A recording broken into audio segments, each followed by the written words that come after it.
dua orang. Nah, tolong dipasang anunya, benangnya dipasang, silakan.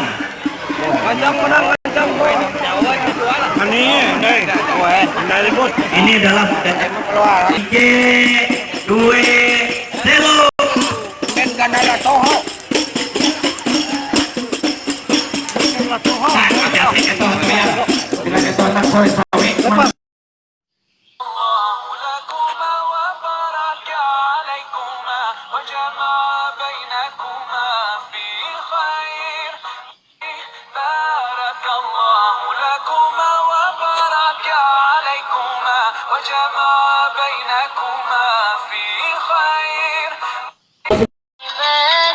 Itu lain. Kalau istidraj itu bertambah tapi lupa Allah.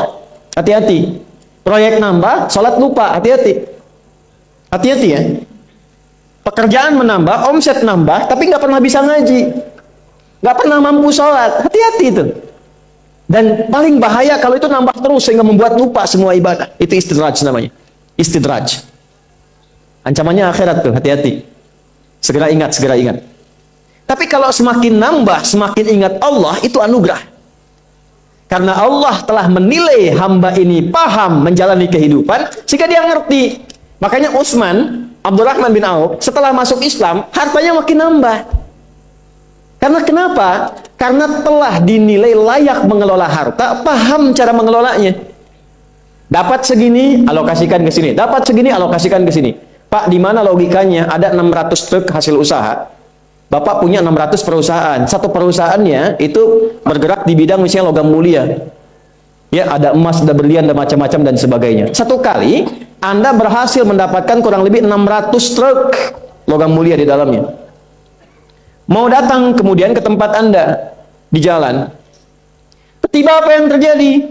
Ada komen tetangga kepada Anda. Misal, komennya nggak langsung, cuma ke teman tetangga Anda dengar. Waduh, Pak Asep hisabnya luar biasa kayaknya. Hisabnya, bukan berliannya. Hisabnya luar biasa, terus nyampe di telinga Anda. Kira-kira ketika mendengar itu respon Anda apa? 100.000? Bingung kan? Bingung. Lihat Abdurrahman bin Auf, jazakallahu khair. Datang 600 kafilah pakai unta. Isinya semua emas, berlian, perak, macam-macam. Heboh Madinah, bum bum bum bum bum bum bum. Tiba-tiba Sayyidah Aisyah komen radhiyallahu taala anha. Beliau kan yang terdekat dengan Nabi, satu istri Nabi SAW. Jadi kalau sudah ring satu Nabi, ada yang komen, kita tuh cuman 3 sikapnya. Like, share, and subscribe. Gak usah ikut komen lagi. Sukai, share, subscribe. Ikuti jalannya. Apa komennya? Secara singkat, kama qalat, aku pernah mendengar Nabi SAW mengatakan Abdurrahman bin Auf itu agak lambat hisabnya. Ya, selambat-lambatnya cepat juga dibanding kita kan? Ya? Maksudnya apa? Ingin menggambarkan betapa banyak kekayaannya. Scan, checklist, semua. Ketika mendengar komen itu, apa kata Abdurrahman bin Auf? Saya jadikan semua yang baru datang itu saya sedekahkan semua untuk orang Madinah. Supaya mempercepat hisabnya itu. Saya sedekahkan semua. Bisa nggak begitu? Umar bin Khattab? Oh, nasi tidak. Hanya belajar mengenal beliau, ya. Oh, ya. Berarti sudah sering mempelajari ini. Wah, Umar itu seluruhan menghafal 20 tahun Al-Quran. Tapi Umar sangat jenius. Bahkan ada seorang pemikir liberal namanya Toha Hussein, lahir di Mesir, itu menulis buku Abqariyatu Umar, kejeniusan Umar. Seorang liberal, di luar itu pintar-pintar Pak, hafal Quran, tahu hadis. Makanya kalau mau dibelokkan agak cepat sadar lagi. Kalau liberal di sini itu agak ketinggalan jauh. Quran tidak hafal, hadis tidak tahu, tapi maksa jadi liberal. Ya, sebetulnya agak ketinggalan karena zaman Nabi sudah ada orang liberal namanya Ka'ab bin Al-Ashraf. Ya, buka Quran surah kedua Al-Baqarah ayat 208, paling kiri di pertengahan, agak sedikit ke bawah. Itu ada ayat turun, ya ayyuhalladzina amanu dukhulu fis silmi kafah. Asalnya ada seorang bernama Ka'ab bin Al-Ashraf, tokoh Yahudi, masuk Islam tapi masih suka baca Taurat yang sudah menyimpang. Ketika ditanya oleh sahabat, kenapa masih pergi ke sinagog baca Taurat? Kata Ka'ab ini, Quran kan wahyu dari Allah. Taurat wahyu dari Allah. Sama-sama dari Allah. Taurat turun ke Nabi Musa, Musa Nabi. Al-Quran turun kepada Muhammad SAW, beliau Nabi. Apa bedanya? Kan sama-sama Quran, sama-sama wahyu, sama-sama Nabi diturunkan kepadanya. Apa bedanya? Liberal. Di pemikir liberal sudah ada. Dulu sudah ada, 15 abad yang lalu. Jadi kalau ada orang ikutan liberal sekarang, dia sebetulnya bukan maju, dia orang telat. Terlampau terlambat. Ya kesiangan, kepagian, kesorean, kemalaman. Dia kembali pada 15 abad yang lalu. Maka dilaporkan pada Nabi, kata Nabi, laukana Musa hayyan, kalaupun Musa masih hidup, dia akan tunduk pada risalah yang telah diturunkan kepadaku. Maka ditinggalkanlah, sadar dari liberalismenya, ditinggalkan pemikirannya, kembali kepada tuntunan Al-Quran dan Sunnah, dan ditinggalkan pemikiran yang demikian. Ka'ab seorang liberal, hafal Quran, tahu Taurat, begitu diingatkan Nabi, taubat dia.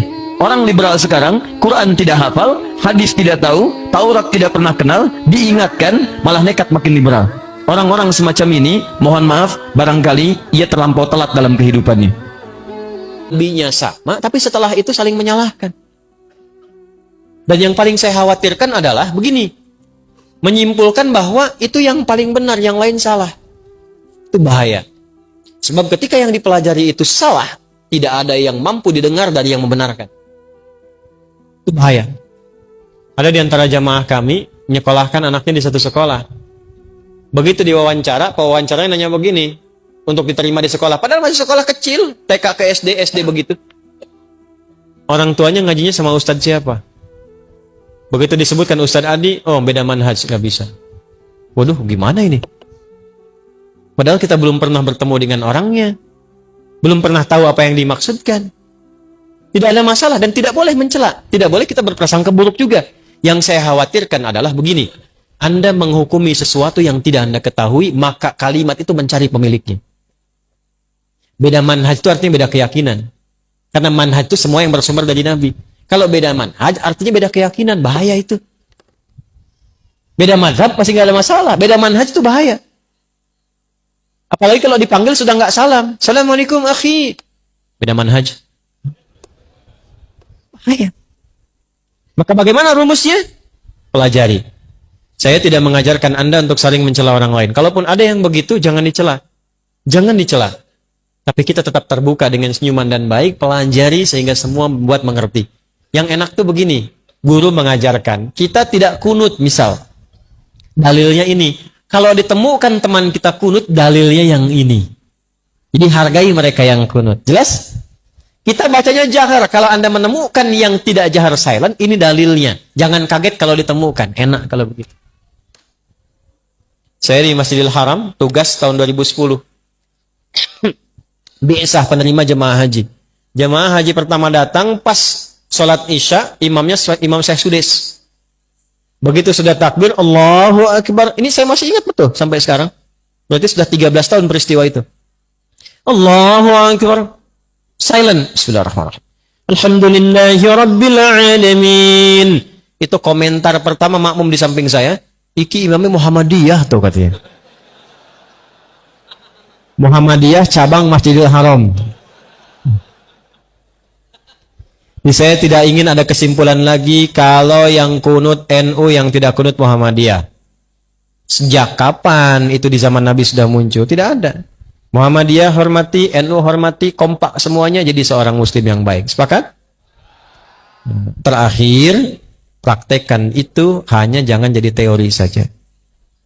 Jadi keluar dari masjid ini besok-besok. Khalid bin Walid, pernah dengar? Masuk Islam, belajar bimbingan Quran, Nabi punya sahabat 12.000, 38-nya panglima. Kualitas satunya bisa menaklukkan Persia dan Romawi. Baca tentang sirah, Khalid, racun nggak tembus. Saya diskusi dengan teman-teman TNI beberapa waktu lalu. Keluarkan, ada bimbingannya. Itu Khalid saat masuk Persia, si Ratu Persia sedang megang racun yang paling kuat. Kata Khalid, apa itu? Ini racun yang paling dahsyat, paling kuat. Di Persia nggak ada orang kemudian cicipi kecuali mati. Khalid ketawa. Nggak ada kematian kecuali dengan izin Allah Subhanahu Wa Taala. Mana racunnya? Sini. Bismillahirrahmanirrahim. Bismillahirrahmanirrahim. Dengan nama Allah yang kalau disebutkan racun pun apapun nggak akan berpengaruh. Minum sampai habis. Habis. Nggak ada apa-apanya, dibuang maulid. Apa komentar Ratu itu? Kata orang ini, kalau semua pasukan jenderal-jenderal muslim seperti ini, maka sudah tidak akan ada yang bisa menandingi sedunia ini. Sekarang siapa yang bisa minum begitu? Mana racunnya? Cari orang pintar, banyak. Makanya saya sering katakan hazanah ilmu sekarang itu kan warisan dari masa Islam. Ya. Dan kita tidak boleh menyalahkan orang sekarang kalau dia pintar, karena dia belajar. Dia ambil saripatinya, dia praktekkan. Kita tidak mengembalikan ke situ. Silahkan cek penemuan-penemuan sekarang. Itu kalau Anda telusuri, kembali lagi ke masa keemasan itu. Pesawat-kah, atom-kah, aljabar-kah, geometri-kah, kembali ke situ. Bahkan sabun yang kita pakai tiap hari, itu penemunya itu dari orang Islam. Ya. Bukan orang Islam biasa. Ya. Yang terfokus pada pengetahuan, terinspirasi oleh Al-Quran. Saya bisa katakan pada Anda ini sipulan. Ibnu Sina, Al-Kindi, Al-Farabi, Al-Ghazali, Al-Khawarizmi, Al-Battani. Itu semua siapa? Pak, Ibu, tidak banyak orang tahu, silahkan baca sejarahnya. Mereka yang dari kecil usia 7 tahun sudah diminta orang tuanya mengerjakan 2 hal amanat Nabi. 1, sholat. Yang kedua, menghafal Quran. Hafal Quran. Ini ternyata kalau kita maksimalkan betul petunjuk ini dalam hidup, dari Al-Fatihah sampai dengan An-Nas, ada petunjuk yang membuat kita bisa tenang dan senang. Boleh jadi, maaf, kenikmatan hidup ini belum kita rasakan sempurna karena petunjuknya belum kita hadirkan dan belum kita praktekkan dalam kehidupan. Teman-teman, Nabi Zakaria itu diuji oleh Allah. Maaf, belum punya keturunan. Dan semua nabi punya ujian. Jadi jangankan kita, nabi aja yang jelas surganya punya ujian. Ya, Anda pernah sakit, Nabi Ayub sakitnya lebih parah dari kita. Ya, Anda di keluarga belum ada keturunan, Nabi Zakaria pernah lebih daripada kita. Sampai rambutnya memutih, fisiknya sudah letih, dan menurut medis, maaf sekali, istrinya divonis tidak mungkin punya keturunan, monofus dan mandul, mustahil. Secara klinis, gak mungkin. Secara medis, tidak mungkin. Maka Allah tunjukkan satu isyarat yang sangat luar biasa. Jika Anda mendapati situasi makhluk mengatakan ini mustahil dan sudah angkat tangan, ini tanda pertama dari Allah, langsung tinggalkan pendapat manusia, langsung memohon kepada Allah. Maka turunlah beritanya di Quran surah ketiga Ali Imran ayat 38 sampai 39. Paling kanan sebelah atas di mushaf. Sekarang perhatikan kalimatnya, saya mau sambungkan dengan Al-Fatihah tadi. Hunalika da'a Zakaria rabbah. Di mihrabnya Nabi Zakaria salat bermohon kepada Allah. Qala rabbi habli min ladunka dzurriyyatan thayyibah. Kemudian ia berdoa, Rabbi habli, ya Allah yang maha memberi tanpa batas. Ini adab pertama, kalau teman-teman mau berdoa, sebut nama Allah sesuai dengan hajat kebutuhan kita. Itu yang disebut dengan al-asma'ul husna. Di asma'ul husna itu bukan nama-nama indah yang sekedar dihafal, bukan. Tapi nama yang diberikan oleh Allah sesuai dengan kebutuhan hidup kita. Dalilnya Quran surah ke-17 ayat 110. Ya, paling kanan sebelah atas di mushaf, ke pertengahan. Ya, kata Allah, Qulid Allah. Jika Anda punya persoalan, sebut nama Allah. Allah Awir Rahman atau Ar-Rahman. Ayyamma tad'u, tapi kalau Anda ingin spesifik meminta, falahul asmaul husna. Pilih nama Allah, ia punya nama-nama yang indah sesuai kebutuhan kita. Jadi kalau teman-teman misalnya minta kelancaran rezeki, sebut ya Allah ya Razzaq. Anak mau ujian, ya Allah ya Al-Alim. Di proyek misalnya ada hambatan, ada gangguan, ya Allah ya Al-Jabbar ya Al-Malik. Ingin mudah mengatasi ujian, ya Allah ya Sabar. Minta. Ya, jangan semuanya disebutkan, nanti jadi beban. Ya Allahumma ya Rahman ya Al-Malik ya Al-Quddus ya Sabar, gitu kan. Yang tadinya nggak punya masalah jadi macam punya masalah, gitu kan. Nah, pilih salah satu. Nah, jika Anda ingin memohon pada satu hal yang mustahil menurut manusia, maka minta dengan menyebut nama Allah yang memberi tanpa batas, mustahil di dalamnya. Nama Allah tersebut namanya Wahhab. Wahhab. Ya Allah ya Wahhab, Al-Wahhab. Kalau kita rubah dalam bentuk permintaan, maka singkat kalimatnya dengan hab. Hab. Untuk sendiri habli, untuk banyakkan hablana. Rabbana hablana min azwajina wa dzurriyyatina qurrata a'yun. Nabi Zakaria minta karena sendiri yang mengalami situasi itu, maka beliau katakan, Rabbi habli, ya Allah, habli min ladunka, ya Allah yang tak punya batas dalam pemberian. Mereka mengatakan aku tak akan punya keturunan. Mereka mengatakan mustahil aku punya anak. Dan aku yakin kau memberi batas tanpa memberikan pemberian tanpa batas. Aku mohon darimu saja, darimu saja, dzurriyyatan thayyibah, keturunan-keturunan terbaik. Innaka sami'ud du'a, engkau pasti mendengar doa saya. Kalau pada yang maha memohon saja, maha mendengar saja tidak mengabulkan, lantas kepada siapa lagi aku mesti minta? Tapi poinnya bukan itu. Poinnya adalah ini disampaikan oleh Nabi Zakaria dalam keadaan sedang sholat, masih berdiri dalam sholatnya.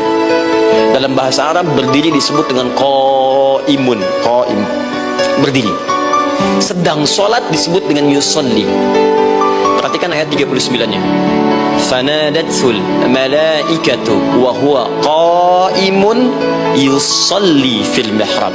Maka seketika ketika doanya selesai dipanjatkan, sholatnya belum selesai. Doanya selesai dipanjatkan, seketika datang malaikat menyampaikan, kamu dapat kabar gembira, Anda akan punya anak, bahkan namanya langsung diberikan oleh Allah, Yahya, artinya hidup. Yang mustahil menurut manusia, lahir dari rahim seorang perempuan yang divonis menopause dan mandul, kata Allah, bagiku yang gak ada yang mustahil. Jadi dan hidup dia. Kapan itu terjadi? Masih sholat dan belum selesai dalam sholatnya, dalam keadaan berdiri. Ayah saya meninggal saat saya masuk pesantren. Dan baiknya saya rasakan luar biasa. Beliau mengajar di musalla kecil dulu, sekarang jadi masjid. Itu saya selalu di bawah. Beliau mengajar, saya tidur. Sekarang gantian saya mengajar, beliau tidur.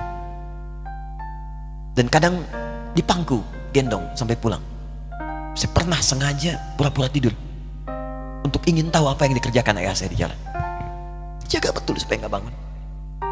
Begitu saya disimpan di kasur dan bangun, diajak bercanda. Saya mau masuk pesantren, beliau nggak sempat ngantar. Saya bertemu, beliau menangis, peluk saya, minta maaf, nggak bisa ngantar ke pesantren. Saya belum mengerti apapun saat itu. Saya bertekad, insya Allah saya belajar dengan sungguh-sungguh. Sepekan, 2 pekan saya dapat panggilan pulang. Saya tanya pada kakak saya yang ikut, sekarang ada di sini, gimana ayah? Beliau nggak jawab. Sampai di Bandung, paman saya, beliau sekarang Sekom MUI Jawa Barat, langsung menyampaikan, nampaknya nggak akan terkejar sampai sana, mungkin sudah dimakamkan. Saya ngerti, paham saat itu bahwa beliau telah wafat. Maka saya pulang. Maghrib saya sampai, saya dapati ibu di ruangan tengah.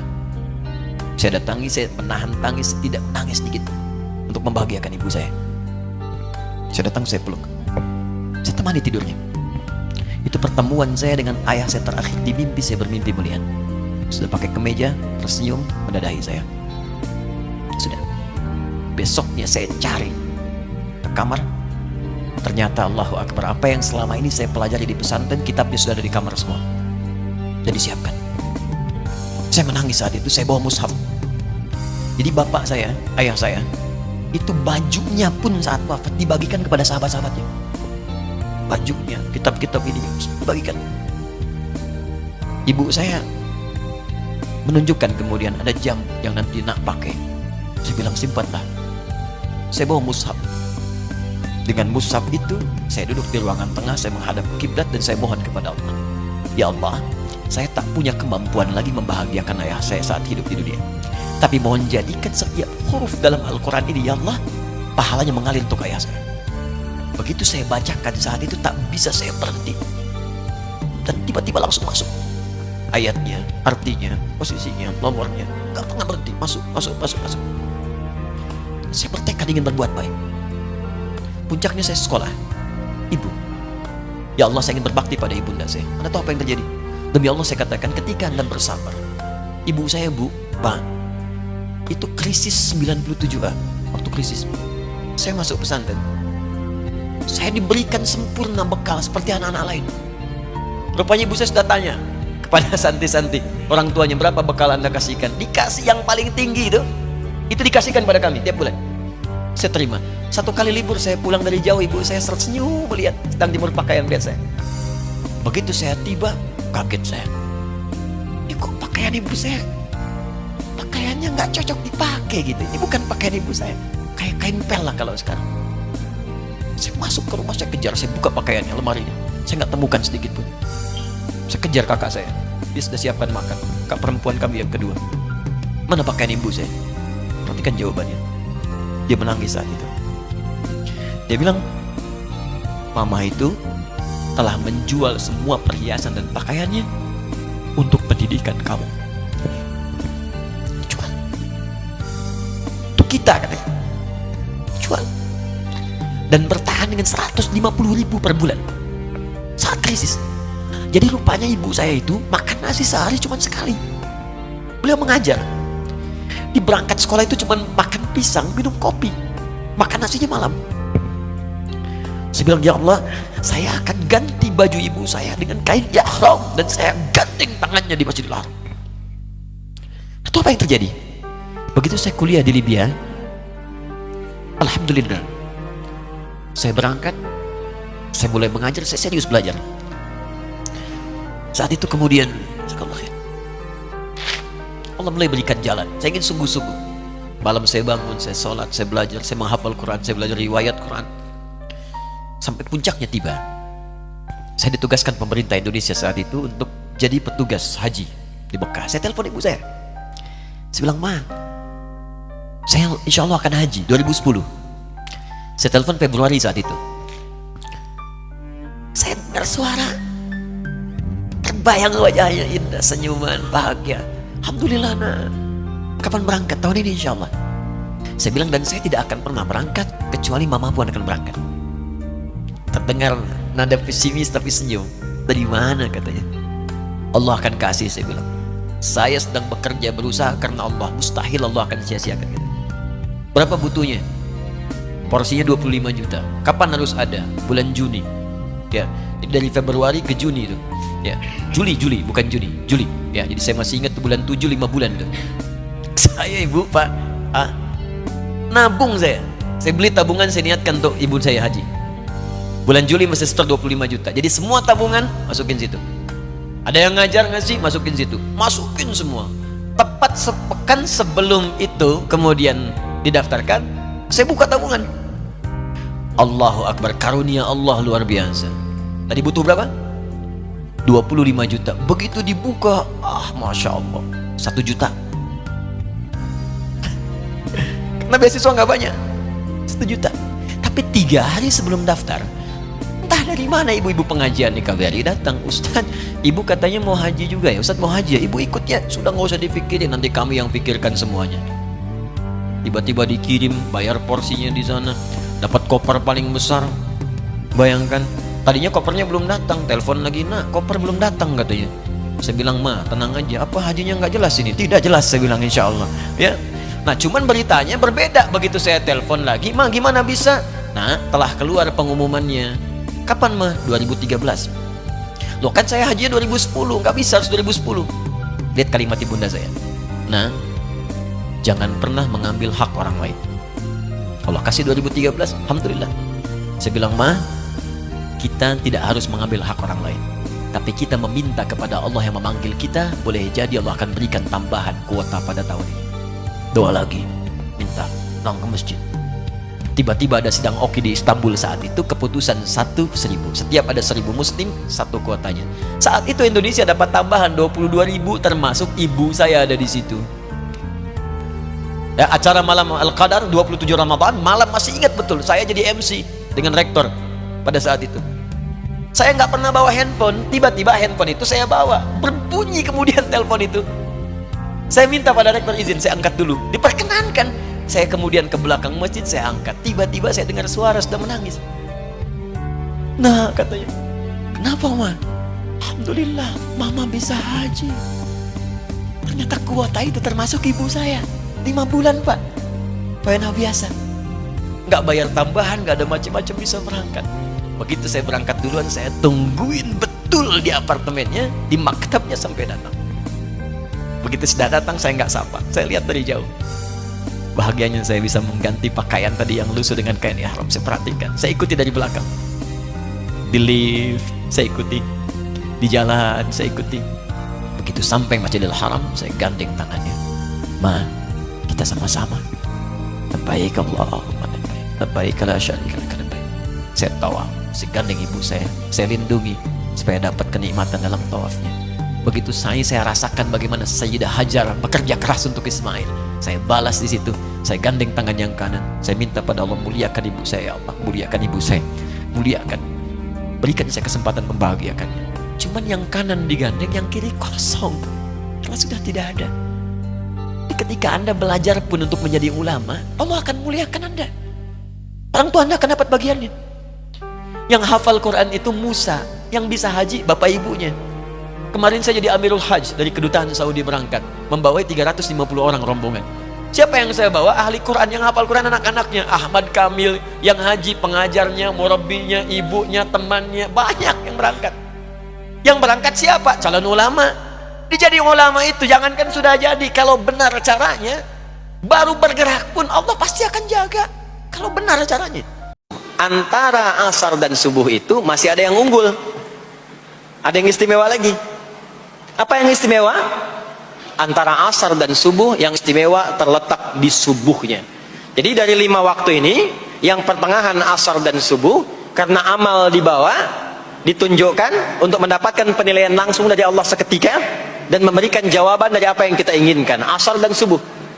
Tapi dibandingkan asar dengan subuh, bila keduanya dibandingkan, dua-duanya mulia. Maka subuh punya kemuliaan yang tidak dimiliki oleh asar. Ya, makanya nanti asar bisa bertemu dengan zuhur, masih ada jama, masih ada qasar. Maghrib ketemu isya, masih ada jama, ada qasar. Ya, tapi subuh nggak bisa di jama, nggak bisa di qasar. Ya, makanya subuh letaknya jauh, ke isya jauh, ke zuhur jauh. Ya, saya mau jamaah, ya jama antara isya dengan subuh biar nanti bangunnya sekalian gitu, nggak bisa. Ya, maghrib masih bisa di jama dengan isya, isya di qasar, dari 4 jadi 2. Maghrib gak bisa dikosor, karena 3 gak mungkin jadi 1,5. Ya, zuhur udah 2, masa mau dikurangin lagi? Subuh udah 2, gak mungkin dikurangi lagi. Maka dari itu subuh menyendiri sendiri. Nah, ada apa kemuliaan di subuh itu? Maka turunlah Quran surah ke-17 ayat 78 yang tadi saya bacakan di awal. Aqimis salata liduluki syamsi ila ghasaqil lail. Sampai sini zuhur sampai isya. Dulu kisyamsi, tergelincir matahari, itu zuhur. Sampai ghasaqil lail, tiba malam, itu isya. Lalu ditutup ujungnya wa qur'anal fajr. Khusus untuk subuh itu ditambahkan selain salat ada bahasa Quran di Quran sendiri. Khusus untuk subuh redaksinya ditambahkan dengan Quran.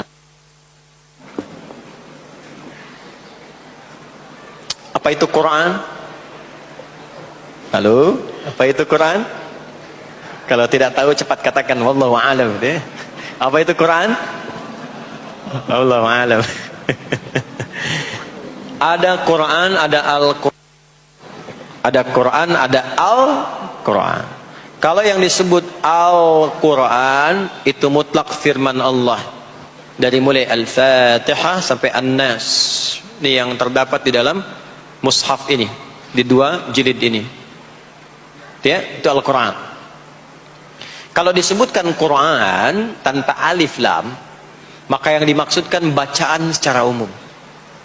Apakah itu Al-Quran, doa, istighfar, semua bacaan itu Quran. Kemuliaan sholat subuh itu dimulai sejak waktu fajar, matahari mulai keluar sinarnya untuk membelah gelapnya malam, itu sinarnya disebut dengan fajar. Nanti subuhnya saya terangkan di akhir. Sinarnya dibelah, membelah kegelapan malam, fajar shadiq. Maka pada saat itu bukan hanya sholatnya yang punya keistimewaan seperti sholat asar tadi, tapi semua bacaannya langsung dijawab seketika oleh Allah Subhanahu wa ta'ala, dipersaksikan oleh seluruh malaikat dan dijawab langsung oleh Allah Subhanahu wa ta'ala. Jadi kalau Anda berdoa, maaf, doanya lebih cepat terkabul kalau dipanjatkan dengan cara yang benar dan khusyuk. Kalau Anda istighfar, langsung dijawab. Kalau kita baca Quran, pahala langsung dituliskan berlipat.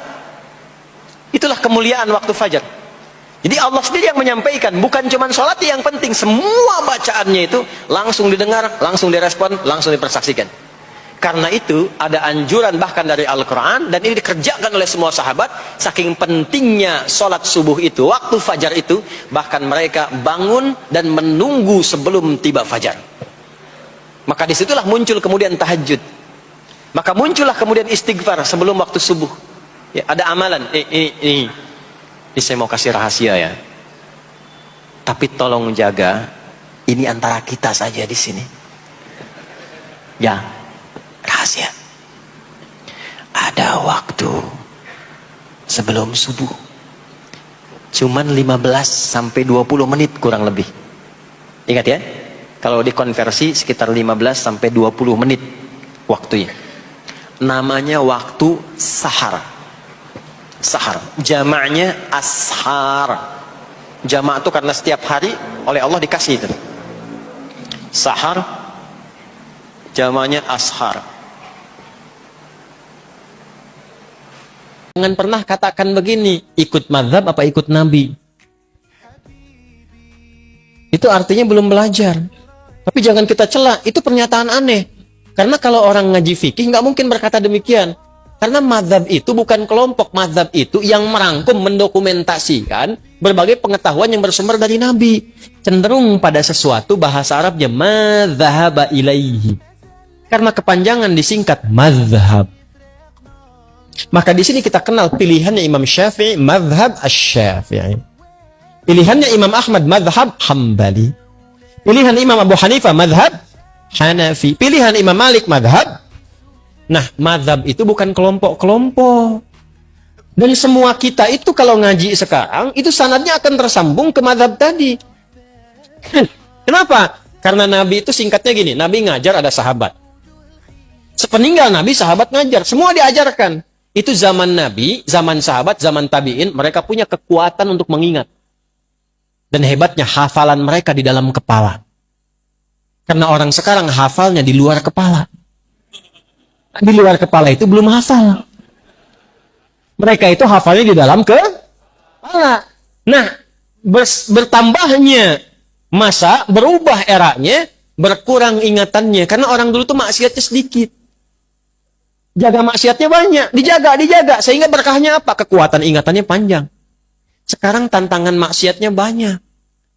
Dan ingat, maksiat itu salah satu penyebab utama mengurangi kemampuan untuk menghafal. Saya punya teman, hafal ribuan hadis. Masuk bioskop. Keluar, hilang semua hafalannya. Saya nggak tahu apa yang ditonton. Pulang keluar di situ, hilang semua hafalan. Ingat, maksiat menghilangkan keberkahan. Imam Syafi'i ngadu kepada gurunya Imam Waqi. Syakautu waqi'an an su'i hifdhi, fanasahani an atrukal ma'asi. Faqala, al-ilmu nurun wa nurullahi la yunzal lil 'asi. Saya mengadu kepada guruku Imam Waqi tentang buruknya hafalanku. Kebayang nggak buruknya hafalan Imam Syafi'i? Mungkin beda titik, beda koma. Kata Imam Waqi gurunya, tinggalkan maksiat. Karena maksiat itu mencegah cahaya ilmu dari Allah masuk dalam kalbumu. Balik ke sini teman-teman sekalian. Fokus baik-baik. Kembalikan ke kita di sini. Apa yang kita lakukan? Kumpulkan yang tadi itu. Ulama dulu banyak mengingat. Tapi masa setelahnya kan banyak membaca. Mengingatnya kurang. Kemampuan menurun. Maka ada 4 bintang ulama yang menyalin hafalannya dalam kitabnya. Kalau orang sekarang, kitab orang disalin begini, dihafalin. Ulama dulu, dihafal dulu, hafalannya nyalin kitab. Kitab itu disalin dengan hafalannya. Hafal, salin kitab. Sekarang kan kitab ada, dihafalin. Ya kan? Maka 4 bintang itu, satu Imam Abu Hanifah An-Nu'man yang wafat tahun 150 Hijrah. Kedua Imam Malik bin Anas yang lahir tahun 94 Hijrah. Yang ketiga Imam Asy-Syafi'i yang lahir tahun 150 Hijrah. Dan keempat Imam Ahmad bin Hanbal yang lahir tahun 163 Hijrah. Itu mereka menghimpun referensi dari masa sebelumnya, dihafalkan, diturunkan lewat kitabnya. Jadi yang sekarang kita pelajari, itu mau nggak mau akan nyambung jalurnya ke mereka itu. Karena semua jalurnya begitu.